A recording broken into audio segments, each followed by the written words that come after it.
All right, y'all. Let's try to get on some crappie today. Got one here, y'all. Little white crappie. First fish of the day. I don't think he'll keep, but they're good 4 or 5 foot down. Nice little crappie. Let's see how much. Let's see how big he is. Yeah, he's about he's a little over 10, a little over 9.5 inches. Let's let him go. Thank you, buddy. There you go, y'all. I'm just dragging the bait along, just floating along the creek.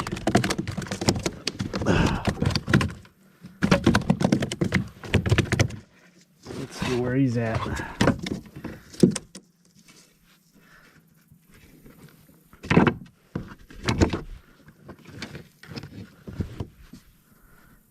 It's right under 10. Yep, he's right at 10. I'm gonna let him go. Let's do 10 and a quarter.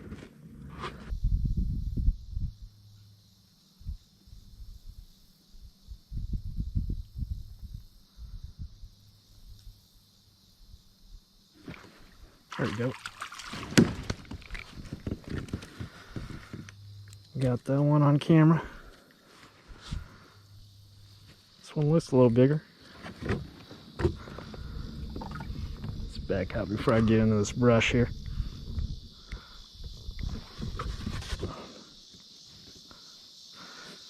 Let's see where he's at. Oh yeah. It's over 10, y'all. Over 10 and a quarter right there on this one. Nice little crappie right there.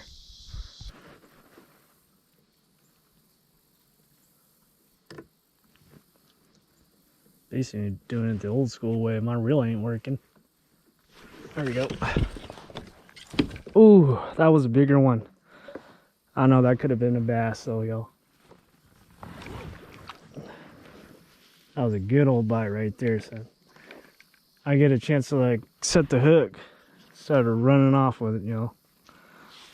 Another one, y'all. This one looks like a keeper as well. Yeah, it didn't have the camera rolling. It's a nice little crappie there. Kind of injured himself.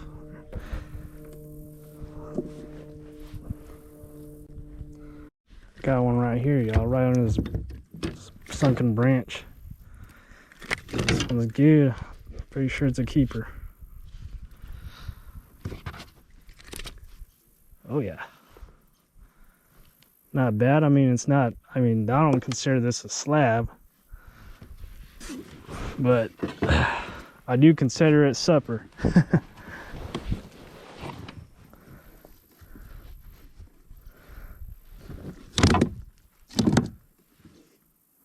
Oh yeah, he's past 10. Not a bad fish, y'all. I mean, he ain't a giant. He ain't no giant. He ain't the biggest one I've ever caught, but it'll eat. Got a little one.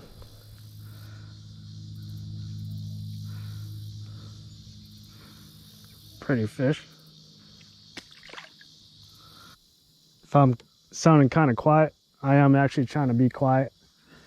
One, I don't want to scare off the crappie. I mean, they're pretty shallow and it's real quiet down here, so everything they could hear everything. Another thing is I'm not always alone, so I don't want to look like a crazy person talking to myself while I'm fishing. But I hope you all understand. I try to talk as loud as I can, but there are people around, and I'm trying not to scare away the fish as well, right? I apologize beforehand if y'all can't hear the audio too much, but I'm just out here catching fish, y'all. Y'all, just in case you were wondering, I'm using a Bobby Garland Swim'R shad in monkey milk. Pretty popular color, pretty popular bait. It works real good. I don't think the color matters too much. You know, it just depends if you're fishing dingy water or not. But I don't think it matters as much as the profile of the bait. the jig head color doesn't really matter as much as you think either. As long as they could see it, and if it's the profile they want, they're gonna eat it. All right, y'all, I ended up with 3 crappie, keeper size crappie. I mean, it ain't bad. At least I didn't skunk, and at least I didn't flip my boat or flip my kayak, y'all. I think I'm gonna go home, clean this fish here. Actually, I'm gonna leave it overnight on ice. Clean it up in the morning and think of something good to cook for y'all to see. Y'all stay tuned for that. I guess one of y'all asked how I fillet my crappie. Well, this is one way I fillet my crappie. I do it several different ways. So I'll cut right behind the head, get as much meat as I can. I try to angle the knife cutting in like this, so it goes so it's easier to cut. If you go straight down like this, it's kind of harder to cut. Okay, all the way through, all the way to the belly. I'll get the tip of my knife and angle it and dig in and angle it, and then follow the backbone. Just cut the backbone. I'm actually touching the ribs. That's what's stopping the knife from going all the way through. And once I don't feel the ribs anymore, I'm gonna go all the way through like that, and just follow it out like that. See, following the backbone.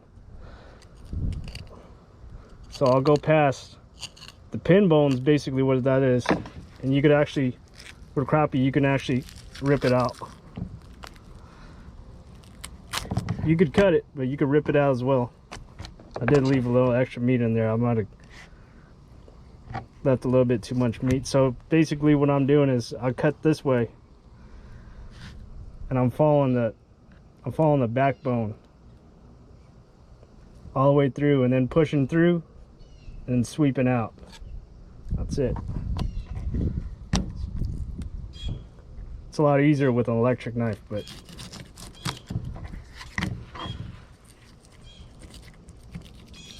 doing real fast.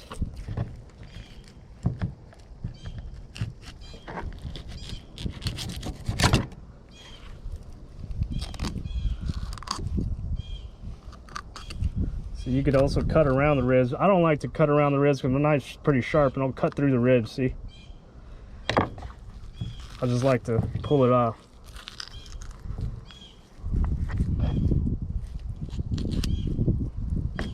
Just like that. I'm not the best fillet. I'm not the best at filleting fish, but, or the fastest. But I manage. So here's the fillet here. I'll take the little tip and hold it with my finger, cut down a little bit, so I have something to hang on to, that little tail piece right there. And a fillet knife, it's flexible. So what I do is I'll flex it so it lays flat onto the cutting board or the cutting surface, and just go down.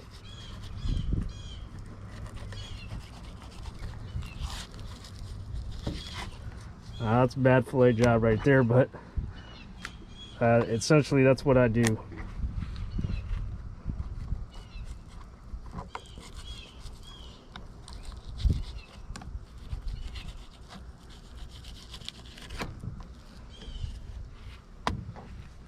That's it.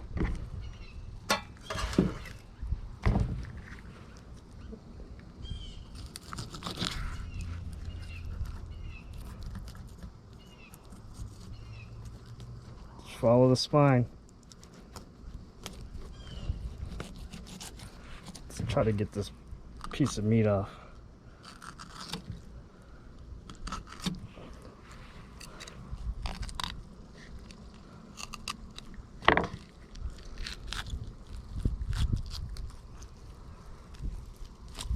That's it.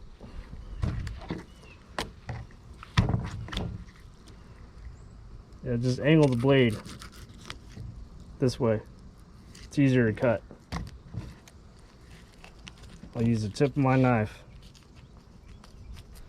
Just follow that spine till you can't feel the ribs anymore. Just Sweep it all the way out.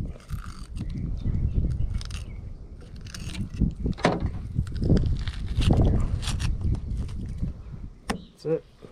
You could always cut it too. I mean, it's barely any meat right there. But if you want to, you know, cut it, you can. I don't waste my time. I just want to get it done as fast as I can.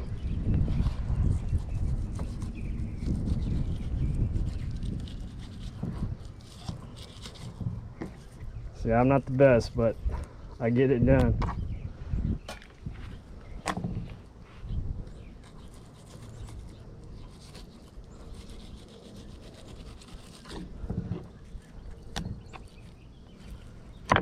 It's a nice little fillet right there.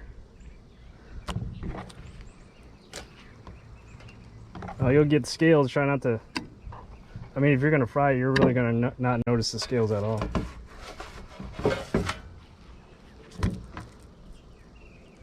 So right behind the fin, right? Get as much meat as I can, all the way through to the belly. Follow the spine as close as you can to the spine. Go until you can't feel the ribs anymore. Poke all the way through. Hide it out.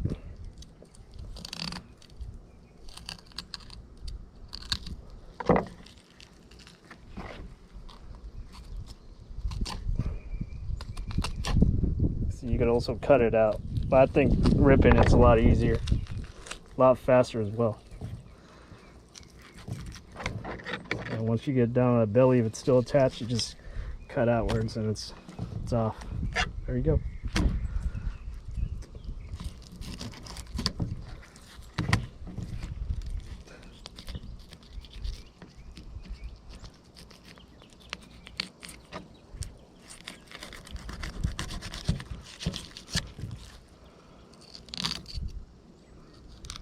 You got to get past the pin bones, because the pin bones, they hold the fillet to the ribs.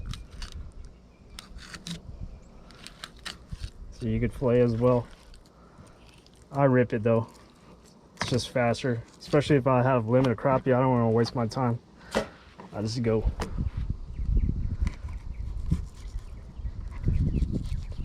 Yep. So bend your knife like this so it lays flat to the cutting board. And it helps if your handle is out here. That's it. Nice and clean. No bones. Now sometimes if your knife is too sharp, it'll cut through the scales. Just take your time. There you go. Clean fillet. Beautiful. Alright y'all, let's do some cooking. I got some mayo. You can use whatever mayo you want, whatever brand you want. I think the Japanese mayo is the best, but this will work. I'm not measuring. I barely ever measure on this channel. I don't ever measure it in real life, really. So that's mayo right there. Got some sriracha. You don't have to put sriracha if you don't want it to be spicy, but I like it spicy. I think the sriracha makes it though. Some garlic powder, or granulated garlic. I'm gonna give it a little mix. So I got the crappie here.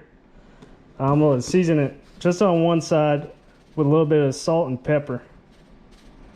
Just a little bit, not too much. Or unless you want it salty, you could just add whatever, however you like to eat your crappie. Put a little bit too much right there, but it's okay. A little bit of black pepper. Just a little bit.